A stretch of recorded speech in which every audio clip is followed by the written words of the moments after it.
таваҷҷӯҳ ба фаъолияти соҳаҳои гуногуни шаҳрдорӣ ва дастрасӣ ба техникаҳои наву замонавӣ.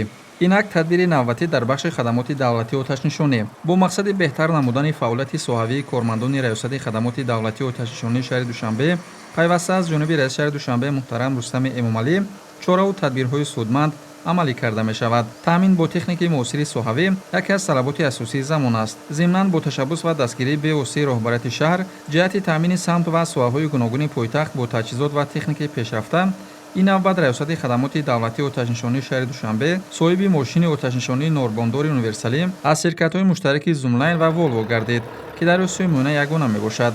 Дарозаи нақлиёт 16 метр ва баландии норбони он 90 метр мебошад, ки то баландии бинои сиёҳшона мерасад. илова бар ин, пояҳои он ҳамагӣ дар 27 сония кушода ва ҷобаҷо гузошта мешавад.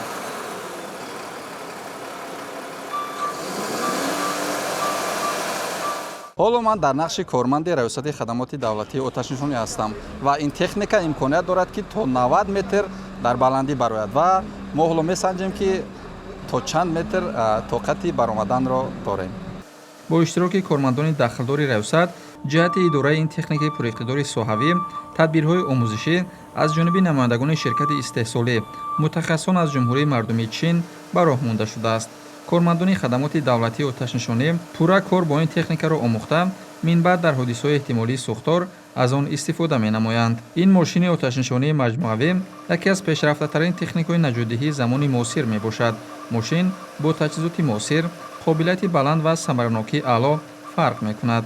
баландии норбон 90 метр, дарозаи масоҳати кории 26 метр, 5 қисми телескопии асосӣ, 3 қисми телескопии ёрасон, 2 қисми телескопии пешбар бартариятҳои асосии ин воситаи нақлиёти соҳавӣ мебошад. бахшида ба 35-солагии истиқлолияти давлати ҷумҳурии Тоҷикистон бевосита бо дастгирии муҳтарам раиси шаҳри Душанбе муҳтарам Рустами Эмомалӣ нақлиёти замонавии муосире, ки дар Осиёи марказӣ беназир аст, тақдим карда шуд.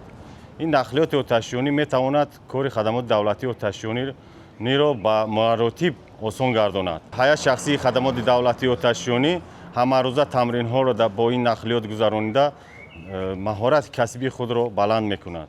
ҳамзамон имкони расидан ба баландии бештар ва фарогирии муҳити васеъро таъмин мекунад. қобилияти борбардории сабади курӣ 500 килограмм буда ҳаракати бидуни ларзиш амнияти бештари онро таъмин мекунад. ҳамзамон он дорои барномаи амортизатсия дар ҳолати изтирорӣ мебошад.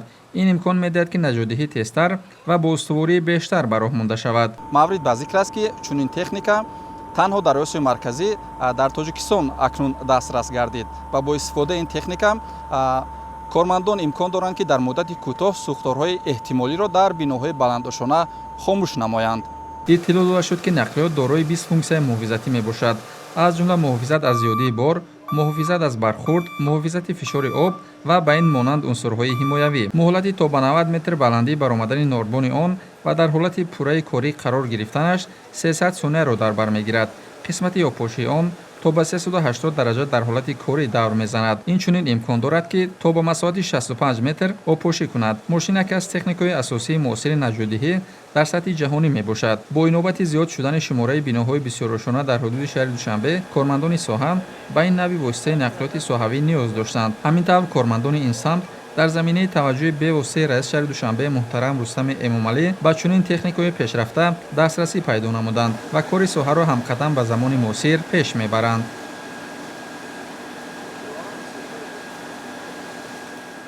дар ин баландӣ кор кардан воқеан барои кормандони раёсати хадамоти давлатии оташнишонӣ мушкил будааст. нобаста ба ин мушкилӣ ҳамеша фаъолияти худро дар сатҳи баланди касбӣ анҷом медиҳанд ва акнун бо дастрасӣ ба чунин воситаҳои нақлиёт кори онҳо боз ҳам беҳтар мегардад. раими Карим, Алимроди Холмурод барои барномаи иттилоотии Вақт.